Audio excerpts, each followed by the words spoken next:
Avis vascular centre మన దేశంలోనే the best varicose vein hospital.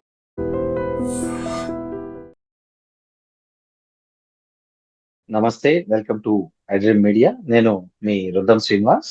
ఇవాళ ఇరాన్, ఇజ్రాయెల్, అమెరికా యుద్ధం అనేది ఆ మూడు దేశాలకే పరిమితం కాలేదు, అనేక దేశాలకు విస్తరిస్తోంది. ముఖ్యంగా మన భారతదేశంలో చివరికి వంటింటికి కూడా చేరిందని చెప్పుకోవాలి.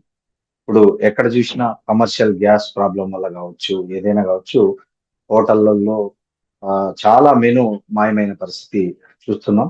అదేవిధంగా పెట్రోల్ బంకుల ముందు, గ్యాస్ ఆఫీసుల ముందు జనము, వాహనాలు బారులు తీరి కనిపిస్తున్నారు. తాత్కాలికంగా ట్రంప్ 5 రోజులు విరామం ప్రకటించినప్పటికీ కూడా ఈ పరిస్థితుల్లో ఎలాంటి మార్పు కనబడడం లేదు. ఈ యుద్ధం ఎలా ముగుస్తుంది, దీని పర్యవసానాలు ఇంకా ఎలా ఉండబోతున్నాయనే విషయాలను మనతో చర్చించడానికి ప్రముఖ విశ్లేషకులు మన్యం కోటేశ్వరరావు గారు ఉన్నారు మనతో. నమస్కారం. నమస్తే అండి. ఇరాన్, ఇజ్రాయెల్ కాల్పుల విరమణకు ప్రతిపాదించిన 15 పాయింట్లు ఏంటి అసలు? గతంలోనే వీటిని ఇరాన్ తిరస్కరించిన పరిస్థితి కనిపించింది కదా, మరి కొత్తగా ఈ 15 పాయింట్లు మళ్ళీ ముందు పెట్టడం వల్ల ఏం ప్రయోజనం ఉందనుకుంటున్నారు సార్? గతంలో ఇరాన్ మీద దాడుల ప్రారంభానికి ముందు ఫిబ్రవరి చివరి వారంలో జెనీవాలో జరిగినటువంటి చర్చల్లో అమెరికా వైపు నుంచి ఈ 15 పాయింట్లనే లేదా అందులో ఉన్నటువంటి సారాన్ని పెట్టారు. వాటిని పూర్తిగా ఇరాన్ తిరస్కరించింది. ఆ తర్వాత వియన్నాలో తిరిగి సమావేశం అవుదామని చెప్పి అనుకున్న తర్వాత వియన్నా సమావేశం జరగకుండానే అమెరికా ఏకపక్షంగా దాడులు ప్రారంభించింది. మళ్ళా 25 రోజుల తర్వాత డొనాల్డ్ ట్రంప్ ఆ తిరస్కరించినటువంటి అంశాలనే మరొక రూపంలో అంటే రీప్యాకేజ్ చేసి మళ్ళా ఇరాన్ ముందు పెట్టాడు. వాటిని కూడా ఇరాన్ మిలిటరీ లేదా ఇరాన్ ప్రభుత్వం పూర్తిగా తిరస్కరించిందనేటువంటిది తాజా వార్తలు. అందువలన అసలు చర్చలు జరుగుతాయా లేదా అనేటువంటిది ఒక అంశం అయితే, ఇరాన్ కొత్తగా చెప్తున్నటువంటి అంశం ఏంటంటే, భవిష్యత్తులో అమెరికా, ఇజ్రాయెల్ మా మీద మరొకసారి దాడి చేయకుండా అంతర్జాతీయ హామీ కావాలి అనేటువంటిది ఒకటైతే, ముందు దాడుల్ని ఆపేయాలి, ఆంక్షల్ని ఎత్తివేయాలి. అదే సమయంలో ఇప్పటి వరకు జరిగినటువంటి ఆస్తి ప్రాణ నష్టానికి నష్టపరిహారం చెల్లించాలి. అవి చెల్లిస్తేనే మేము చర్చలకు సానుకూలంగా స్పందిస్తాము అనేటువంటిది తాజాగా ఇరాన్ చెప్తున్నటువంటి అంశం. మరి ఇది సాధ్యమేనా సార్? ఎందుకంటే ఇప్పటికే చాలా భారీగా నష్టపోయింది ఇరాన్ దాడుల వల్ల, రకరకాల దీని వల్ల. సో అవన్నీ తిరిగి అమెరికా గాని, ఇజ్రాయెల్ గాని చెల్లించే పరిస్థితి ఉందా? అసలు ఇది ఆచరణ సాధ్యమైన డిమాండే అంటారా? ఎందుకు సాధ్యం కాదు? మనం ప్రశ్నించుకున్నట్లయితే యుద్ధం ఎవరు చేయమన్నారు? దాడులు ఎవరు చేయమన్నారు? దానికి దాడులు చేయడానికి, ఇరాన్ మీద దాడులు చేయడానికి అమెరికాకి కానీ లేకపోతే ఇజ్రాయెల్కి కానీ ఐక్యరాజ్య సమితి మ్యాండేట్ ఏమన్నా ఉందా? లేదు. పోనీ ఇరాన్ చేసినటువంటి తప్పిదం ఏమిటి? ఏ తప్పిదం లేకుండానే వేలాది మంది పౌరుల ప్రాణాలను తీశారు. అదేవిధంగా ఆస్తులు లేదా మౌలిక వసతులు ఇరాన్లో ఉన్నటువంటి అనేకాన్ని ధ్వంసం చేశారు. ఎవరిచ్చారు అమెరికాకి, ఇజ్రాయెల్కి ఈ హక్కు? అందువలన ఖచ్చితంగా నష్టపరిహారాన్ని డిమాండ్ చేసేటువంటి హక్కు ఉన్నది. అదేవిధంగా ఇరాన్ ప్రాదేశిక సమగ్రతకు, ఇరాన్ మీద మరొకసారి దాడి చేసేందుకు అవకాశం లేకుండా హామీలు ఇవ్వాల్సినటువంటి అవసరం కూడా ఉందనేది నా అభిప్రాయం. అది ప్రపంచం అంతా కూడా అంగీకరిస్తున్నటువంటి అంశం. సార్, గతంలోనే అమెరికా ఒకసారి ఇలాంటి హామీ ఇచ్చింది ఇరాన్ కు, కానీ అది మళ్ళీ ఉల్లంఘించింది. మరి ఇలాంటి హామీల వల్ల ఉపయోగం ఉంటుందంటారా? అదే చెప్తోంది ఇరాన్. ఇప్పుడు గతంలో అణు కార్యక్రమాన్ని మేము వాయిదా వేసుకుంటే మా మీద ఆంక్షలను తొలగిస్తామని చెప్పేసి 2015లో అమెరికా మరొక 5 దేశాలు కలిసి మాతో ఒప్పందం చేసుకున్నాయి. ఆ ఒప్పందం నుంచి అమెరికా ఏకపక్షంగా వైదొలగడమే కాకుండా మా మీద మరిన్ని ఆంక్షలు విధించింది. అందువలన ఇప్పుడు మళ్ళా మేము చర్చలకు వస్తే, మళ్ళా అంగీకరిస్తే, పరస్పరం అంగీకరిస్తే మళ్ళా మరొకసారి మా మీద దాడి చేయొద్దు అనేటువంటి హామీ ఏమిటి అనేటువంటిది ఇరాన్ లేవనెత్తుతున్నటువంటి ప్రశ్న. ఇరాన్కి అమెరికా లేదా ఇజ్రాయెల్ పెడుతున్నటువంటి షరతులు ఏమిటి? అణ్వస్త్రాల తయారీని పూర్తిగా వదులుకోవాలి. వదులుకోవడానికి గతంలోనే ఇరాన్ అంగీకరించింది. ఎందుకు అంటే 1968లోనే ఇరాన్ మేము అణ్వస్త్రాలను తయారు చేయము అని ఎన్పిటి అణ్వస్త్ర వ్యాప్తి నిరోధక ఒప్పందం మీద 1968లోనే ఇరాన్ సంతకం చేసింది. ఓకే. అయినప్పటికీ దాన్ని రెచ్చగొట్టి దాని మీద ఆంక్షలు పెట్టి అక్కడ ప్రభుత్వాలను ఎవరిని పెట్టుకోవాలనేటువంటిది ఇరాన్ అంతర్గత విషయం. కానీ తమకు నచ్చని పాలకులు అక్కడ ఉన్నారనేటువంటి సాకుతోటి ఇరాన్ మీద ఆ విధంగా రెచ్చగొట్టిన తర్వాత ఇరాన్ ఆ కార్యక్రమం నుంచి వైదొలిగింది. ఆ ఒప్పందం మేము పాటించాల్సినటువంటి అవసరం లేదని చెప్పింది. అందుకని ఏ విధంగా చూసినా కానీ, చారిత్రకంగా చూసినా, వర్తమానంలో చూసినా కానీ అమెరికా, ఇజ్రాయిల్ అనేటువంటివి నేరస్థ దేశాలుగా ఇప్పుడు కనిపిస్తున్నాయి. సార్, ఈ 5 రోజులు యుద్ధం ఆపేస్తున్నామని ట్రంప్ ప్రకటించారు. యాక్చువల్గా అవన్నీ ఉత్తమాటలే అని టెహ్రాన్ తిప్పికొట్టింది. అసలు ఈ దీంట్లో ఈ పరస్పర విరుద్ధమైన ప్రకటనలను ఎలా అర్థం చేసుకోవాలంటారు? ఇరాన్ ఏం చెప్పింది, ఇరాన్ తిప్పికొట్టిందా లేదా అనేటువంటి దాన్ని పక్కన పెడితే, డొనాల్డ్ ట్రంపే ప్రకటించాడు కదా, 5 రోజుల పాటు మేము యుద్ధాన్ని ఆపేస్తున్నాము, దాడులను ఆపేస్తున్నామని. అయినా ఎందుకు కంటిన్యూ చేస్తున్నారు అంటే తన మాట తానే ఉల్లంఘిస్తాడు.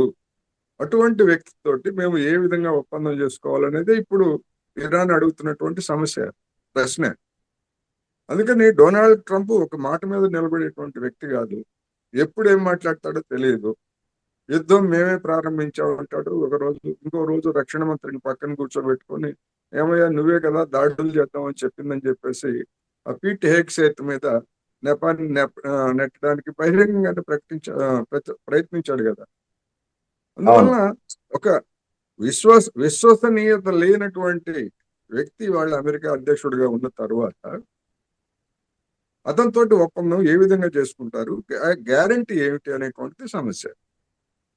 సార్, ఇప్పుడు చూస్తుంటే యుద్ధం ఆపడానికి ఎవరు దారులు వెతుక్కుంటున్నారు అనిపిస్తుంది మీకు? అంటే ఈ ఈ పరిస్థితుల్లో చాలా దేశాలకు తెలిసి వచ్చాయి ఈ కొద్ది రోజుల యుద్ధము వలన. సో ఇప్పుడు దాన్ని ఎండ్ చేయడానికి ఎవరి తిప్పలు వాళ్ళు పడుతున్నట్లుగా కనిపిస్తుంది. ఈ పరిస్థితుల్లో ఎవరు ఎలాంటి దారులు వెతుక్కుంటున్నారు అనుకుంటున్నారు? అమెరికా, ఇజ్రాయెల్ బాధ్యతారహితమైనటువంటి చర్యలు, దాడుల కారణంగా ఇవాళ యావత్ ప్రపంచం కూడా ఇబ్బందులు పడుతూ ఉంది. పరోక్షంగానో ప్రత్యక్షంగానో ఇబ్బందులు పడుతూ ఉంది. ముఖ్యంగా గల్ఫ్ దేశాలు అనూహ్యమైనటువంటి పరిస్థితిని ఎదుర్కొంటున్నాయి. ఎందుకు అంటే గతంలో కూడా ఇరాన్ మీద అమెరికా, ఇజ్రాయెల్ దాడులు చేసినప్పుడు ప్రతి దాడులు ఇజ్రాయెల్ మీద చేసింది తప్ప ఇరాన్ గల్ఫ్ మీద చేయలేదు, గల్ఫ్ దేశాల మీద చేయలేదు పోయిన ఏడాది జూన్లో. అదేవిధంగా హార్ముజ్ జలసంధిని కూడా అది అప్పుడు దిగ్బంధనం చేయలేదు, అలాంటి ఆలోచన రాలేదు. కానీ ఎప్పుడైతే డొనాల్డ్ ట్రంప్, నెతన్యాహు మరోసారి తమ మీద తెగబడతారు అనేటువంటి అంచనాకు వచ్చిందో, యుద్ధానికి అంటే దాడులకు ముందే ఇరాన్ చెప్పింది మా మీద కనుక ఎవరైనా దాడులు చేసేట్లయితే ఆ దాడులు చేసేటువంటి వాళ్ళ యొక్క యుద్ధ స్థావరాలను, అంటే అమెరికా యుద్ధ స్థావరాలని, ఇజ్రాయెల్ వాటిని మేము ధ్వంసం చేస్తాము, హార్ముజ్ జలసంధిని కూడా మేము దిగ్బంధనం చేయడానికి వెనుకాడబోము అనేటువంటిది ఎప్పుడో చెప్పారు వాళ్ళు. అయినా కానీ చూద్దాం 4 రోజుల్లో లేపేద్దాం ఇరాన్ని, ఎన్ని రోజులు ఉంటది అని చెప్పేసేటువంటి ఒక దురాంధత, మదంతో అమెరికా, ఇజ్రాయెల్ రంగంలోకి దిగాయి. తగినటువంటి ఫలితాన్ని అనుభవించిన తర్వాత ఇవాళ గల్ఫ్ దేశాలే అమెరికా, ఇజ్రాయెల్ మీద ఒత్తిడి తెస్తున్నాయి. మీ కారణంగా మా వ్యవస్థలన్నీ దెబ్బతింటున్నాయి, ఎక్కడ ఉన్నటువంటి మా జనానికి వలస వచ్చినటువంటి వాళ్ళకి ఇబ్బందులు పడుతున్నారు అని చెప్పేసి పైకి చెప్పుకోవట్లేదు తప్ప, భారతదేశం కూడా మీరు చూడండి 12వ తారీఖు వరకు, అవును. 28 ఫిబ్రవరి 28న దాడులు ప్రారంభమైతే 12వ తారీఖు వరకు మన నరేంద్ర మోడీ గారు కూడా ఇరాన్ తోటి మాట్లాడలేదు. ఎందుకని? వీళ్ళ లెక్క ఏంటి? డొనాల్డ్ ట్రంప్, అయిపో- నెతన్యాహు చెప్పినటువంటి మాటలు నమ్మి 4-5 రోజుల్లోనే మొత్తం ఇరాన్ ఫినిష్ అయిపోతుంది, మనకేం కాదు, మన చేతికి మట్టి అంటదు అనేటువంటి అంచనాలతో వీళ్ళు కూడా ఉన్న కారణంగా అది ఎదుగుతుంది. అందుకని తర్వాత ఆ ఇరాన్ తో మాట్లాడారు. ఆ ఇరాన్ మీద జరిగినటువంటి దాడుల్ని బ్రిక్స్ దేశ హోదాలో, భారతదేశ హోదాలో ఇంతవరకు ఖండించలేదు అమెరికా దాడుల్ని. ఉమ్, బ్రిక్స్ కూటమి ఉంది. ఆ బ్రిక్స్ కూటమి హోదాలో అది కూడా ఒత్తిడి చేయడంతో మిగిలినటువంటి దేశాలు ఇది అంతర్జాతీయ న్యాయానికి విరుద్ధం ఈ దాడులని బ్రిక్స్ హోదాలో చేశారు నరేంద్ర మోడీ గారు. కానీ భారత్ తరఫున ఇంతవరకు ఖండించలేదు. మనం ఒకసారి గుర్తుంచుకోవాలి, 2003లో ఇదే అమెరికా ఇరాక్ మీద దాడి చేసి, ఎందుకు అంటే అక్కడ సద్దాం హుసేన్ అనేటువంటి రాక్షసుడు మారణాయుధాలను గుట్టలుగా పోశాడు, అందుకని మేము దాడి చేస్తున్నాము అని చెప్పేసి దాడికి దిగినప్పుడు, ఆనాడు వాజ్పేయి, ఎన్డీఏ నాయకత్వంలో ఉన్నటువంటి ప్రభుత్వం వాజ్పేయి మొత్తం పార్లమెంట్ ను సమావేశపరిచి, పార్లమెంట్ అన్ని పార్టీలతోటి ఏకగ్రీవంగా ఒక తీర్మానం చేయించి ఆ దాడిని ఖండించారు ఆ రోజు. ఇవాళ మరి అటువంటి ఖండన లేదు ప్రభుత్వం తరఫున, అటువంటి ప్రయత్నము లేదు. పార్లమెంట్ లో చర్చ జరపాలి అంటే చర్చకు అంగీకరించలేదు. 25 రోజుల తర్వాత ఈ రోజు మనం మాట్లాడుకునేటువంటి సమయంలో ఇవాళ తగుదనమ్మా అంటూ అఖిలపక్ష సమావేశం ఇవాళ పెట్టారు. ఈ అఖిలపక్ష సమావేశానికి ముందే పార్లమెంట్ తో మాట్లాడుతూ ప్రతిపక్షాల మీద దాడి చేసినటువంటి తీరు మనం చూసాం. అంటే ఉమ్. ఏ మాత్రం ముందు చూపు గాని, చిత్తశుద్ధి గాని, లేదా రాజనీతి గాని అనేటువంటిది మనకి ఎక్కడ మన దేశం వైపు నుంచి కనపడలేదు. అందువలన ఇరాన్ మన దేశంతో శత్రుత్వాన్ని పెంచుకోవాలని ఇరాన్ లేదు, మిత్ర దేశంగానే చూస్తా ఉంది. ఎందుకంటే చాబహార్ రేవులో మన పెట్టుబడులు ఉన్నాయి, ఇవన్నీ కూడా ఉన్న కారణంగా వాళ్ళు సమయంతో నరేంద్ర మోడీ గారు ఫోన్ చేసినప్పుడు మీరు ఈ దాడుల్ని ఖండించాలి, ఖండించిన తర్వాత మీ నౌకల్ని మేము వదిలే విషయం చూస్తామని చెప్పారు. ఆ మేరకు తెర వెనకాల రాయబారాలు నడిచాయి. ఇప్పుడు మన నౌకలు వస్తున్నాయి. దానికి కూడా మనం $2 మిలియన్ ఎంతో ప్రతి నౌకకి మనం ట్యాక్స్ కట్టి చెల్లించి తీసుకొస్తున్నాం. సరే, అది అన్ని దేశాలకి వసూలు చేస్తున్నారు ఇప్పుడు. అందువల్ల ఇవాళ ఉన్నటువంటి ఈ పరిస్థితుల్లో మన దేశం కూడా గట్టిగా ఒత్తిడి చేసి ఉంటే, ఎందుకంటే డొనాల్డ్ ట్రంప్కి జిగిని దోస్తు కదా నరేంద్ర మోడీ గారు, ఎందుకని ఈ యుద్ధం మాకు కూడా ఇబ్బందులు తెస్తా ఉంది, మీరు ఎందుకు ఆపరని చెప్పేసి నరేంద్ర మోడీ గారు డొనాల్డ్ ట్రంప్ తోటి ఎందుకు మాట్లాడారు ఇంతవరకు? నిన్న గతంలో 2020 మాట్లాడుకున్నారుగా, నిన్న మాట్లాడారుగా.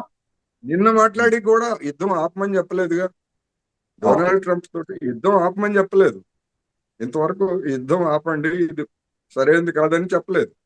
ఎందుకంటే 2022లో ఉక్రెయిన్ మీద రష్యా దాడి చేసినప్పుడు ఇది యుద్ధాలకు సమయం కాదు, శాంతియుతంగా పరిష్కరించుకోవాలని మన ఇదే నరేంద్ర మోడీ గారు అప్పుడు పుతిన్కి సలహా చెప్పారు. మరి ఇప్పుడు అదే మోడీ గారు డొనాల్డ్ ట్రంప్కి అలాంటి సలహా ఎందుకు చెప్పలేదు? ఇది ప్రశ్న. అంటే ఇరాన్ మనకి పాక్ తో మనం యుద్ధం చేసినప్పుడు ఇరాన్ భారతదేశానికి మద్దతు లేదు కాబట్టి దాన్ని కూడా శత్రు దేశంగా పరిగణించి శత్రువు మీద దాడి చేస్తే నాకేంటనే ఆ ధోరణితో మోడీ గారు ఉన్నారేమో. ఇరాన్ మనకి ఎప్పుడు శత్రు దేశంగా వ్యవహరించింది? ఎప్పుడన్నా వ్యవహరించిందా చరిత్రలో? ఎప్పుడు వ్యవహరించలేదు.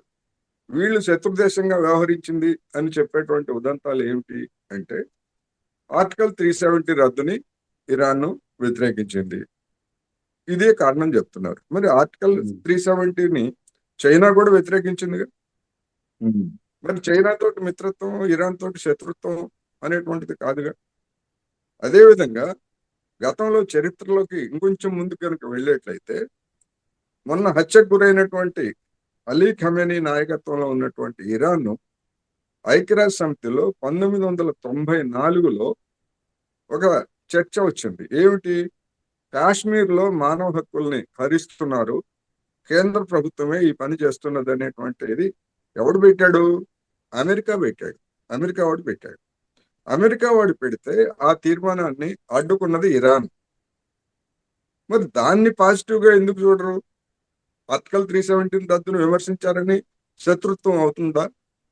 మరి ఆర్టికల్ 370కి ముందే ఇరాన్ నుంచి మీరు చమురు కొనుగోలు ఆపేశారు కదా, ఎందుకు ఆపేసినట్టు?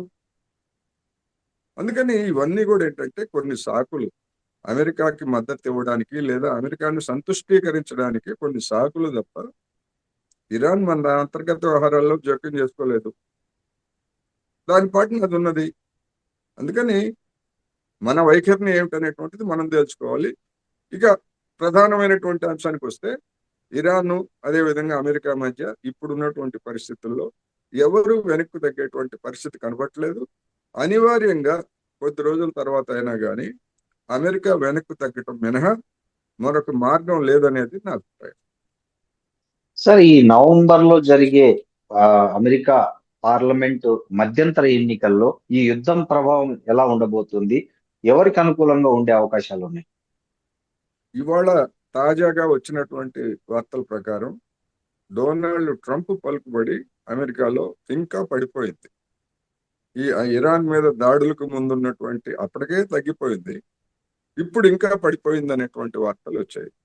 అందుకని ఖచ్చితంగా ఇది అమెరికా సాధారణ పౌరుల మీద ఇప్పటికే గత 20 రోజులుగా తీవ్రమైనటువంటి గ్యాస్, పెట్రోలియం, డీజిల్ ఈ ధరలన్నీ పెరుగుదలతోటి తీవ్రమైనటువంటి ఒత్తిడిని అమెరికా ప్రభుత్వం ఎదుర్కొంటా ఉంది. ఇది ఖచ్చితంగా రిపబ్లికన్ పార్టీకి వ్యతిరేకంగా మారేటువంటి అవకాశం ఉంది.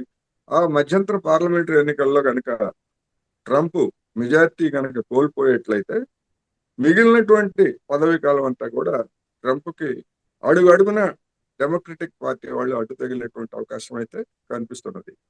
దానిలో గెలవడానికి కూడా ఈ యుద్ధాన్ని ఒక అవకాశంగా తీసుకోవాలని ట్రంప్ ప్రయత్నించాడు. అది కూడా విఫలమైందనేటువంటి వార్తలు ఇవాళ మనకి కనిపిస్తుంది. సరే, ఈ అమెరికా ఇజ్రాయెల్ దాడుల్లో ఇరాన్ భారీగా నష్టపోతున్నప్పటికీ కూడా ఎందుకు వెనక్కి తగ్గడం లేదు? ఏ అండ చూసుకొని, ఏ బలం చూసుకొని ఇరాన్ అంత వీరోచితత్వం ప్రదర్శిస్తోందంటారు? ఆత్మగౌరవం, ముఖ్యంగా ఆత్మగౌరవం. ఎందుకు అంటే ఇరాన్ వాళ్ళు గెలుస్తామని వాళ్ళు ఎప్పుడు చెప్పలేదు. అంత బలమైనటువంటి అమెరికా మీద గెలుస్తామని వాళ్ళు చెప్పలేదు. కానీ దాని మీద అక్రమంగా దాడి చేసినటువంటి విదేశీ దురాక్రమణవాది మీద మా చివరి రక్తం బొట్టు వదిలేంత వరకు మేము పోరాడతాము. మాకేదేముంది? మా సుప్రీం లీడర్ని చంపేశారు, మా అనేక మంది ఉన్నతాధికారులని, మంత్రులను చంపేశారు. ఇంకా ఏం చేస్తారు? మమ్మల్ని చంపండి, చంపిన తర్వాత మా దేశాన్ని మీరు ఆక్రమించుకోండి, అంతే తప్ప మాలో ప్రాణం ఉన్నంత వరకు మేము లొంగే సమస్య లేదు. ఎవరైనా ఆత్మగౌరవం, జాతీయవాదం తలెత్తిన తర్వాత ఇదే విధమైనటువంటి పరిణామాలు తలెత్తాయి ఎక్కడైనా. అందుకని ఇది వాళ్ళకి జీవన పోరాటం, చావో రేవో తెలుసుకోవాలంతే. దానికి మొత్తం ప్రాణత్యాగం చేయడానికి, మొత్తం అంతా కూడా ఆత్మార్పణ చేయడానికి వాళ్ళ ఇరాన్లో ఉన్నటువంటి నాయకత్వం అంతా సిద్ధంగా ఉంది. అందుకని వాళ్ళు ఆ విధమైనటువంటి తెగింపుతోటి ప్రతిఘటిస్తున్నారనేది మనకి స్పష్టంగా కనిపిస్తూ ఉంది. అదే వాళ్ళకు ఉన్నటువంటి బలం. అయితే మీరు ఇంకొక పాయింట్, ఇంకొక రూపంలో కూడా ఇతర దేశాలు ఏమన్నా సాయం చేస్తున్నాయా? ఖచ్చితంగా సాయం చేస్తున్నాయి. ఖచ్చితంగా సాయం చేస్తున్నాయి. రష్యా, చైనాలు కూడా సాయం చేస్తున్నాయి. ఏమి సాయం చేస్తున్నాయి? ఇప్పుడు ఉక్రెయిన్ యుద్ధంలో ఉక్రెయిన్కి పశ్చిమ దేశాలన్నీ సాయం చేస్తున్నాయి, ఆయుధాల సాయంతో పాటు కమ్యూనికేషన్. రష్యాలో ఏ చోట సముద్ర క్షేత్రాలు ఉన్నాయి, ఏ చోట ఆయుధ నిల్వలు ఉన్నాయి, ఏ కీలకమైన ప్రాంతాలు ఏమిటనేటువంటిది ఉపగ్రహాల ద్వారా సమీకరించినటువంటి సమాచారాన్ని ఉక్రెయిన్ సేనలకు ఇచ్చి వాళ్ళ మీద దాడులు చేయించారు. ఇప్పుడు అదే రష్యా తమ మీద జరిగినటువంటి దాన్ని ఇక్కడ రీప్లే చేస్తాం.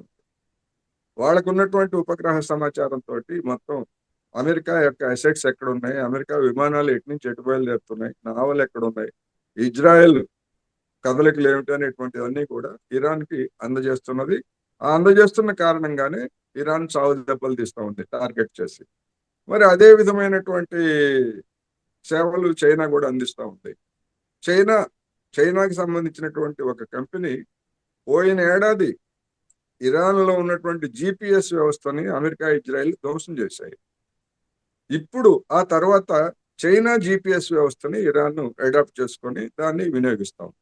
అందుకని ఆ విధంగా ప్రత్యక్షంగా అవి యుద్ధంలో పాల్గొనకపోయినప్పటికీ ఇరాన్ని కాపాడేందుకు లేదా అమెరికా దుర్మార్గాన్ని ఎదుర్కొనేందుకు ఆ విధమైనటువంటి సహాయాన్ని చేస్తున్నాయి. ఆ చేస్తున్న కారణంగానే ఇవాళ ఇరాన్ నిలబడగలిగింది. ఈ విషయాన్ని అమెరికాలో ఉన్నటువంటి పెద్దలు కానీ, సిఐఏ కానీ, మొసాద్ కానీ ఏ మాత్రం పసిగట్టలేకపోయాయి. తప్పుడు అంచనాలతోటి దిగి ఇవాళ ఎట్లా వెనక్కి పోవాలా గౌరవప్రదంగా అనేటువంటి దారులు వెతుక్కుంటున్నాయి. సార్, ఈ ఇరాన్ చమురు కేంద్రం మీద ఖర్గు మీద నిజంగానే అమెరికా దాడి జరిగితే పరిస్థితి ఎలా మారబోతుంది? ఇదేమన్నా ప్రచ్ఛన్న యుద్ధానికి దారితీస్తుందా ఇది జరిగితే? నిజంగానే మిలిటరీ యాక్షన్స్ రంగంలోకి దిగి ఒక ఏమంటారు ల్యాండ్ వార్ జరిగే అవకాశం ఉందా? కార్గు దీవి మీద ఉన్నటువంటి తమ గుండెకాయ లాంటి చమురు క్షేత్రాల మీద దాడులు చేస్తే మొత్తం రక్తపు టేర్లు పారిస్తామని ఇరాన్ హెచ్చరించింది కొద్ది రోజుల క్రితం. ఓకే. ఆ తర్వాత ఆ దీవిలో ఉన్నటువంటి కొన్ని ఇతర ప్రాంతాల మీద బాంబులు వేసి హడావుడి చేశాడు తప్ప ఆ కీలకమైనటువంటి చమురు కేంద్రం మీద ఇంతవరకు అమెరికా కానీ, ఇజ్రాయెల్ కానీ దాడులు చేయడానికి వాళ్ళు సాహసించలేదు. ఎందుకని సాహసించలేదు అంటే హార్ముజ్ జలసంధి ప్రాంతంలో ఇరాన్ ఒకటే చెప్పింది, మేము సీ మైన్స్ పెడతాము. సీ మైన్స్ పెట్టిన తర్వాత వాటిని మేము పేల్చుతాము. పేలిస్తే ఆ ప్రాంతంలో తిరిగేటువంటి ఏ నౌకలైనా ఎవరైనా కానీ ధ్వంసం కావాల్సిందే. మీరు మీ ఇష్టం తేల్చుకోండి మీరు అని చెప్పేసి గట్టి హెచ్చరిక చేసిన తర్వాత అమెరికా వెనక్కి తగ్గింది. అందుకని ఆ దీవుని స్వాధీనం చేసుకునేటువంటి అవకాశాలు లేవు. ఆ తర్వాత మొన్న చేసినటువంటి 5 రోజుల విరామం అనేటువంటి దానిలో కూడా మేము ఇంధన, విద్యుత్తు అటువంటి వాటి మీద మేము దాడులు చేయము అని చెప్పేసి కూడా చెప్పాల్సి వచ్చింది. అందుకని ఇరాన్కు ఉండేటువంటి బలం ఇరాన్కు ఉంటే అమెరికాకు ఉండేటువంటి బలహీనతలు అనేటువంటి అమెరికాకు కూడా ఉన్నాయి. ఇవాళ గల్ఫ్ దేశాలు తీవ్రమైనటువంటి ఒత్తిడి తీసుకొస్తున్నాయి. మీరు యుద్ధం ముగించండి ఏదో విధంగా, మధ్యలో మేము చచ్చిపోతున్నాం, మా ఆస్తులన్నీ నష్టపోతున్నాయి, మా కేంద్రాల మీద కూడా ఇరాన్ దాడి చేస్తా ఉందనేటువంటి ఒత్తిడి అటువైపు నుంచి కూడా, మన దేశం వైపు నుంచి కూడా మరి బ్యాక్ ఛానల్స్ ద్వారా పరోక్షంగా మరి కేంద్ర ప్రభుత్వం ఒత్తిడి చావాలి. తీసుకురాకపోతే ఏమవుతుంది మనం చూస్తున్నాం. మొన్నటి వరకు ఇప్పటికీ ఇంకా గ్యాస్ సంక్షోభం ఉంటాయి. ఉంది. నిన్న ఈ ఇప్పుడు రోజు పెట్రోల్ బంకులు పెట్రోల్ ఏ విధమైనటువంటి పరిస్థితిని ఎదుర్కొంటున్నాయో చూసాం. మరి ఇన్ని రోజులు ఈ విధమైనటువంటి పరిస్థితి ఉంటే ఆల్ ఈజ్ వెల్, అంతా బాగుంది అని మరి కేంద్ర పెద్దలు చెప్పగలరా? సమస్య లేదు. వీళ్ళకి కూడా సెగ తగిలింది. ఇన్ని రోజుల తర్వాత సెగ తగిలింది కనుక 25 రోజుల తర్వాత అఖిలపక్ష సమావేశం పెట్టేదేదో ముందే పెట్టొచ్చు కదా, 25 days తర్వాత. అందుకని ఎవరికి సెగ వాళ్ళకి తగిలింది. మొత్తం మీద అమెరికాకు కూడా సెగ తగులుతా ఉంది. 4 రోజుల, మరి 5 రోజుల, వారం రోజుల అనేటువంటిది తప్ప వెనక్కు తగ్గటం అనివార్యం అనేది నా పరిశీలన, నా అభిప్రాయం. సార్, ఈ చర్చలకు సంబంధించి ఒక వార్త వచ్చింది రాయిటర్స్ లో. ఈ పాక్ కేంద్రంగా చర్చలు జరిగే అవకాశం ఉందనేది ఆ వార్త సారాంశం. అసలు ఈ చర్చలకు పాక్ను కేంద్రంగా చేసుకోవడం ఏంటి? పాక్ కేంద్రంగా చర్చలు జరపడం వెనుక ఉన్న ఉద్దేశం ఎలా అర్థం చేసుకోవాలంటారు? ఇరాన్ మీద జరిగినటువంటి దాడిని పాకిస్తాన్ ఖండించింది. ఓకే. పాకిస్తాన్ కి అమెరికాకి ఉన్నటువంటి బంధం ఏమిటో మనం ఆపరేషన్ సింధూర్ తర్వాత చూసాం. అవును. మునీర్ అనేటువంటి అధ్యక్షుడిని తీసుకెళ్లి డొనాల్డ్ ట్రంప్ మర్యాద చేయటం, గౌరవం ఇవ్వటం అన్ని చూసాం. ఉమ్. అందుకని మిగిలినటువంటి దేశాల మీద మరి ఇరాన్ కి నమ్మకం ఉండదు అనేటువంటి ఉద్దేశం కావచ్చు. ఎందుకంటే టర్కీ అనేటువంటిది నాటో అమెరికా కూటమి దేశం. ఉమ్. అదేవిధంగా ఈజిప్టు అది కూడా అమెరికాకి అనుకూలంగా ఉండేటువంటి దేశమే. ఒమన్, ఖతార్ ఇవి ఉన్నప్పటికీ వాటి పాత్రని ఇప్పుడు ఇరాన్ నమ్మటం లేదు. ఓకే. అందుకని ఉన్నంతలో పాకిస్తాన్ అయితే మాకేం అభ్యంతరం లేదనేటువంటి సూచన వాళ్ళు అఫీషియల్ గా ఇవ్వలేదు. కానీ ఇచ్చే అవకాశం ఉంది అనేటువంటి అభిప్రాయంతో పాకిస్తాన్ రంగంలోకి దిగినట్టుగా కనిపిస్తా ఉంది. అది కూడా ఒక చర్చలకు అంగీకరిస్తే ఇస్లామాబాద్ లో జరుగుతాయా లేదా మరొక ప్లేస్ లో జరుగుతాయా అనేటువంటిది అది వేరే అంశమైన వీళ్ళు రెండు దేశాలతోటి మాట్లాడారు పాకిస్తాన్ వాళ్ళు. అందుకనే ఆ విధమైనటువంటి అభిప్రాయానికి వస్తున్నారు. సార్ ఇంకొకటి ఇక్కడ మన మోడీ గారు ఒకటి దీన్ని తర్వాత కరోనా 2 పరిస్థితులు ఎదుర్కోవాల్సి రావచ్చు అనే ఒక మాట మాట్లాడారని పత్రికల్లో వచ్చింది. నిజంగా అలాంటి పరిస్థితి రాబోతుందంటారా సమీప భవిష్యత్తులో? నిన్న ఈ రోజు పెట్రోల్ బంకుల దగ్గర ఏర్పడినటువంటి ఈ క్యూలు లేకపోతే ఈ ఆందోళనకి నరేంద్ర మోడీ గారు చేసినటువంటి ఆ వ్యాఖ్య కూడా దోహదం చేసింది. ఓకే. కరోనా అనేటువంటిది మనకి తెలిసి వచ్చింది కాదు. ఫలానా రోజు కరోనా వస్తుంది అని మనకు తెలియదు. కరోనా అవును. అనేటువంటిది వైరస్ వ్యాపించింది, అయిపోయింది. కానీ ఇరాన్ పశ్చిమాసియాలో ఈ దాడులు ఇవనేటువంటివి కొన్ని నెలల ముందు నుంచే తెలుసు కదా. మీడియాలో అవును. ఉన్నటువంటి వాళ్ళందరికీ అమెరికా చేస్తున్నటువంటి హెచ్చరికలు తెలుసు, దానికి ప్రతి హెచ్చరికలు చేసినటువంటి ఇరాన్ గురించి తెలుసు. అదేవిధంగా ఒక నెల రోజులు, నెల 15 రోజుల ముందు అమెరికా ఎక్కడెక్కడ ఉన్నటువంటి యుద్ధ నౌకలన్నింటినీ కూడా మధ్యధరా సముద్ర తీరానికి లేదా ఇరాన్ సమీపానికి వీటన్నిటిని సమీకరిస్తున్నది అని తెలిసిన తర్వాత ఏ క్షణమైనా దాడి జరగవచ్చని అందరూ ఊహించారు. అవును. మరి నరేంద్ర మోడీ గారికి మొత్తం అన్ని తెలుసు అంటారు కదా, ఎందుకు ఊహించలేకపోయారు? ఎందుకు ముందు జాగ్రత్తలు తీసుకోలేకపోయారు? ఎల్పిజి అదనంగా దిగుమతి చేసుకొని నిల్వ చేసుకోవచ్చు, అదేవిధంగా గ్యాస్ నిల్వ చేసుకోవచ్చు, చమురు నిల్వ చేసుకోవచ్చు. అటువంటి ముందు చర్యలు ఎక్కడన్నా మనకి మీడియాకి ఇదిగో మేము ముందు జాగ్రత్తగా ఇవన్నీ చేస్తున్నాం అనేటువంటి ప్రకటన కేంద్ర ప్రభుత్వం నుంచి ఎక్కడన్నా మనకు వచ్చిందా? రాలేదు. ఎటువంటి ఏమి చేయకుండా అలా ఉన్నారు. ఎందుకంటే డొనాల్డ్ ట్రంప్ మాటలు నమ్మారు. 2-3 రోజుల్లో ఇరాన్ని లేపేస్తామని చెప్పిన తర్వాత నిజమే కదా, మనం మనం ఎందుకు మధ్యలో అని చెప్పేసి కూరుకున్నారు. 3 రోజుల తర్వాత మనం ఒకసారి గుర్తు తెచ్చుకుంటే ఖమేనీని హత్య చేసిన తర్వాత 3 రోజుల తర్వాత ప్రధానమంత్రి గారు నరేంద్ర మోడీ గారు సంతాపం తెలుపుకుంటే అదొక పద్ధతి, ఆయనకి మొహం జల్లలేదు. ఆ చేసేది ఏదో 3 రోజుల తర్వాత మన విదేశాంగ కార్యదర్శిని పంపించి ఇరాన్ కార్యాలయానికి సంతాపం తెలిపారు. అదే మొదటి రోజు చేస్తుంటే పోనీ నరేంద్ర మోడీ గారు కాకపోతే ఆ రాయబారిని మన విదేశాంగ శాఖ కార్యదర్శిని వెళ్ళి చేయొచ్చు కదా, అది చేయలేదు. 12-13 రోజుల వరకు ఇరాన్ నాయకులతో అసలు మాట్లాడలేదు. మిగిలినటువంటి గల్ఫ్ దేశాల వాళ్ళతో మాట్లాడతారు, నెతన్యాహుతో మాట్లాడతారు, అందరితో మాట్లాడతారు. కానీ మనం మిత్ర దేశమైనటువంటి ఇరాన్తో ఎందుకు మాట్లాడలేదు నరేంద్ర మోడీ గారు? ఇలా అనేకమైనటువంటి ప్రశ్నలు తలెత్తి సెగ తగిలిన తర్వాత ఇప్పుడు చేతులు గాలిన తర్వాత ఆకులు పట్టుకున్నట్టుగా ఇదే నరేంద్ర మోడీ గారు, ఇదే బీజేపీ ప్రారంభంలోనే వాయిదా తీర్మానం ఇచ్చాయి అసెంబ్లీలో, పశ్చిమాసియాలో ఉన్నటువంటి సంక్షోభం గురించి చర్చించాలి పార్లమెంట్లో అని. అప్పుడు వీళ్ళు తిరస్కరించారు. ఎందుకు తిరస్కరించారు? వీళ్ళ మీద దాడి, వీళ్ళ మీద విమర్శలేం కాదు కదా.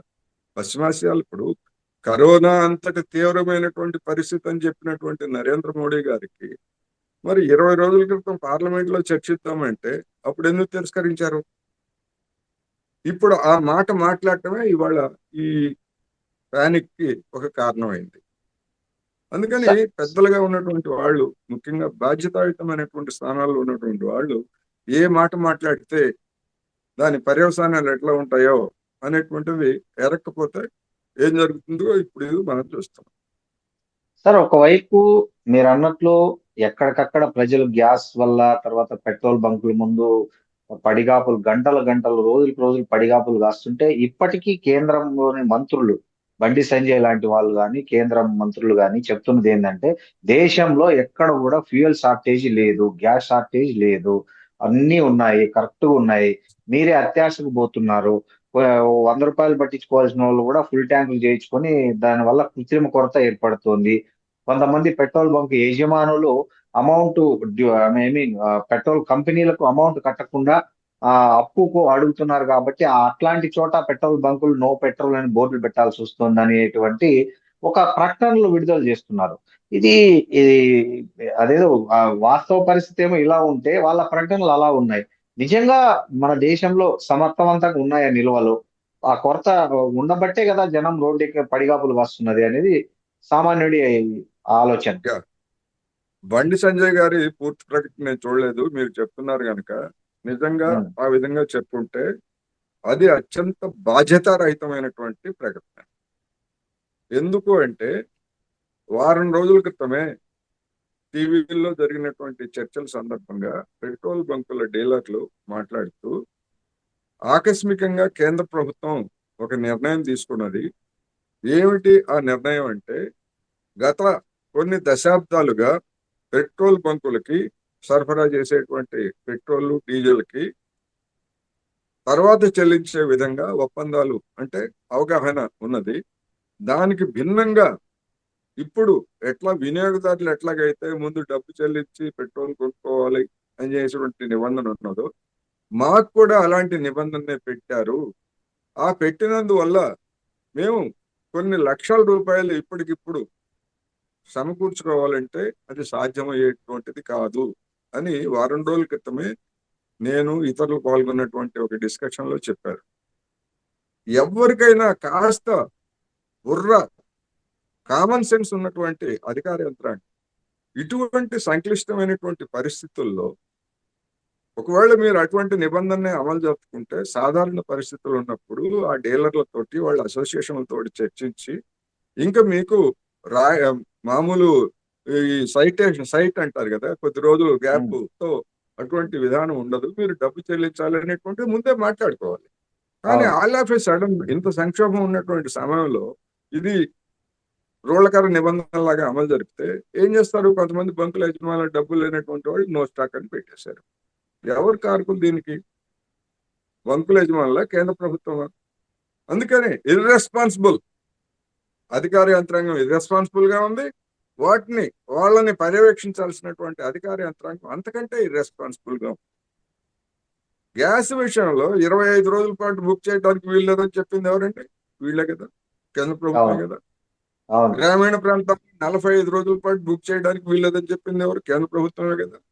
మరి అవును. ఈ మంత్రులే అన్ని బాగానే ఉన్నాయి, అన్ని సక్రమంగా ఉన్నాయని చెప్తున్నప్పుడు మరి ఈ నిబంధనలన్నీ ఎందుకు కేంద్ర ప్రభుత్వం ప్రకటించాల్సి వచ్చింది? అంటే జనానికి అర్థమైంది ఏంటంటే అన్ని బాగున్నాయంటే ఏది బాగలేదు, ఈ రాజకీయ నాయకుల మాట, ప్రభుత్వం మాట మనం నమ్మకూడదు అనేటువంటి ఒక అభిప్రాయంతో పానిక్. కమర్షియల్ సిలిండర్లతోటి ఎంత ఇబ్బంది పడుతున్నామో మనందరికీ తెలుసు. సార్, ఇవాళ హైదరాబాద్ లో రేట్లు కూడా పెంచారు, రేట్లు కూడా పెరిగాయి కదా. రేట్లు పెంచారు. మెనూ కూడా అసలు చాలా మారిపోయింది. దోశ లేదు, పూరి లేదు, ఈ వడ లేదు. అంటే చాలా చాలా చాలా మెనూలో మాయమైపోయాయి హైదరాబాద్ హోటళ్లలో. ఆ రైస్ ఐటమ్స్ కూడా ఇంకా ఒక వారం 10 రోజుల నుంచి మేము చేయలేమనే పరిస్థితి ఉంది. దగ్గరగా వాళ్ళు చెప్తున్నది ఏంటంటే వ్యాపారులు, ఆ మీ మేము ఇంకా 1000 రూపాయలు అయ్యే గ్యాస్ కనెక్షన్ కు మేము 3000 4000 చెల్లించాల్సి వస్తుంది. ఇంకో వైపు ఏమో బిజినెస్ పడిపోయింది. ఇలా అయితే మేము వారం 10 రోజులకు మించి ఈ బిజినెస్ కూడా అంటే రైస్ ఐటమ్స్ కూడా రన్ చేయలేని పరిస్థితిలో ఉన్నామని చాలా మంది హోటల్ యజమానులు ఆవేదన వ్యక్తం చేస్తున్నారు.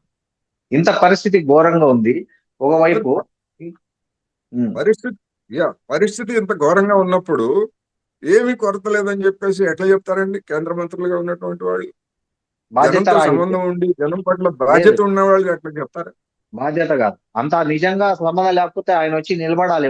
ఒక పెట్రోల్ బంక్ ముందు నిలబడి, ఒక గ్యాస్ ఆఫీస్ ముందు నిలబడి ఇదే మాట చెప్తే సరిపోతుంది కదా, ఎక్కడో పేపర్ ప్రకటన నేను కాకుండా. అదే చెప్తాను, నేను అదే ఉమ్, చెప్తున్నా. ఇవాళ ఉమ్, జరిగినటువంటి ఒక డిస్కషన్ లో దేశం కోసం, ధర్మం కోసం బీజేపీ వాళ్ళందరూ వచ్చి పెట్రోల్ బంకుల దగ్గరను, గ్యాస్ ఏజెన్సీల దగ్గర నిలబడి ఏ కొరత లేదు, మేము మీ ఇంటికి సరఫరా చేస్తామని చెప్పేసి మీరు అందరు చెప్పండి, అప్పుడు జనం నమ్ముతారు.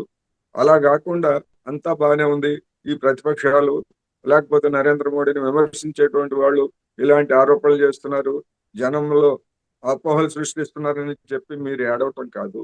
మీరు రండి, వచ్చి పెట్రోల్ బంక్ దగ్గర నిలబడండి, అప్పుడు మీకు తెలుస్తుంది అని చెప్పాల్సి సార్, వచ్చింది. ఇంకోటి, హైదరాబాద్ లో ఇలా పెట్రోల్ బంకుల కోసం కిలోమీటర్ల పొడవునా ట్రాఫిక్ జామ్ అయిపోతుంది. ఎందుకంటే క్యూలో ఉండిపోతున్నాయి పెట్రోల్ కోసము, గ్యాస్ కోసము. ఆటోలు, కార్లు అన్ని క్యూలో కిలోమీటర్ క్యూలు ఉండిపోయి రోడ్లు బ్లాక్ అయిపోతున్న పరిస్థితి ఉంది హైదరాబాద్ నగరంలో, మెట్రో సిటీలో.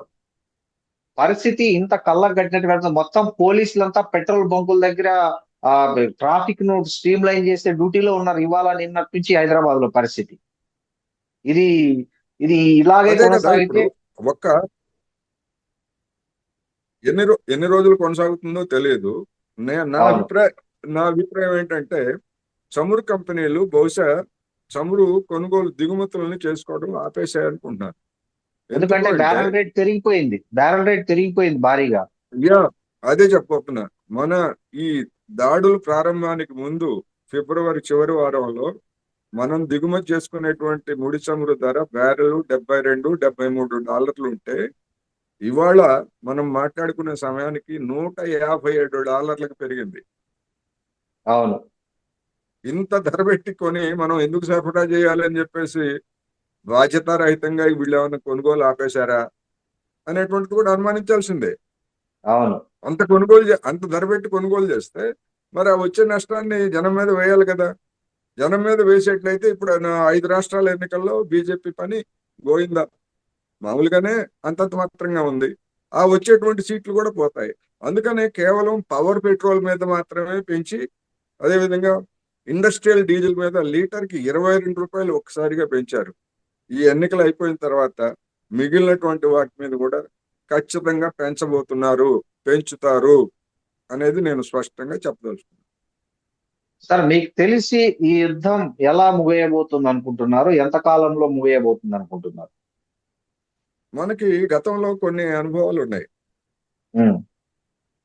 ఆఫ్ఘనిస్తాన్ లో ఉన్నటువంటి తాలిబన్లను మేము అణిచివేస్తామని చెప్పేసి అమెరికా దాడి చేసి అక్కడికి సైన్యాన్ని దింపింది. ఉమ్. ఎలా ముగిసింది? అదే తాలిబన్లతోటి ఇదే ట్రంప్ ఒప్పందం చేసుకొని, అరే బాబు మా వాళ్ళు కట్టుబట్టలు మినహా మిగిలినటువంటి ఆయుధాలు, ఇతర మిలిటరీ సామాగ్రి, వాహనాలు అన్ని ఇక్కడ మీకు అప్పగించి వెళ్తారు, మమ్మల్ని సురక్షితంగా బయటకు వెళ్ళనివ్వమంటారు అని చెప్పేసి కాళ్ళు గడ్డాలు పట్టుకొని ఆఫ్ఘనిస్తాన్ నుంచి బయటపడ్డారు.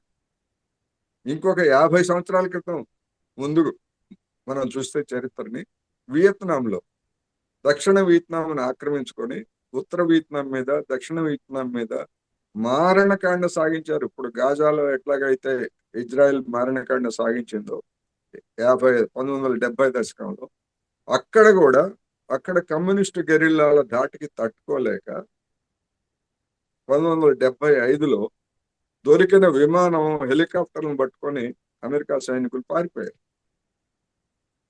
మరి అటువంటి పరిస్థితి ఇప్పుడు ఏ విధంగా జరుగుతుందనేది మనం చూడలేం, కానీ అదే పరిస్థితి దాపురించేటువంటి అవకాశాలు అయితే స్పష్టంగా ఉన్నాయి. మహా అయితే ఏం చేస్తాడంటే, ఇంక మేము ఇరాన్ మొత్తం నాశనం చేసాము, ఇంకా అక్కడ మేము చేయాల్సింది ఏమీ లేదు, అందుకని మేము యుద్ధం ఆపేస్తున్నాం అని చెప్పేసి గౌరవప్రదంగా ఓ ప్రకటన చేసి వెనక్కి తగ్గుతాడు. లేకపోతే ఇంకా గనక కొనసాగించేట్లయితే ఇంకా సంక్షోభంలో అమెరికా కూరుకుపోతుంది, ఇజ్రాయెల్ కూరుకుపోతుంది అనేటువంటిది ఇప్పటికే హెచ్చరికలు వచ్చాయి. అందుకని గౌరవప్రదంగా ఏ విధంగా వెళ్తారు అనేటువంటిదే తప్ప వెనక్కి వెళ్ళటం ఖాయం, ఏకపక్షంగా వెనక్కి తగ్గడం తప్ప మరొక మార్గం అయితే లేదు అని చెప్పచ్చు. Thank you sir. Thank you very much. And for more videos, Please subscribe to iDream. Please subscribe to iDream. Please subscribe iDream. And please subscribe to iDream. For more videos, subscribe to iDream. please like, share and subscribe to the channel. Congratulations, iDream. Subscribe to iDream. Subscribe to iDream. So subscribe to iDream Media. iDream team అందరికి huge congratulations. Please subscribe iDream Media. Please subscribe to iDream. Subscribe iDream. Please subscribe to iDream. iDream అంటే నా కళల ఛానల్ను subscribe చేసుకున్న నోరు తిరుగుతలేదు, మీరైతే గంట గుర్తు కొట్టండి. For more such videos, please subscribe to iDream. Subscribe to iDream. Please subscribe to iDream. Please subscribe iDream Media. Please do subscribe to iDream. Please subscribe to iDream Media. For best entertainment and information, please subscribe iDream. And don't forget to subscribe to iDream.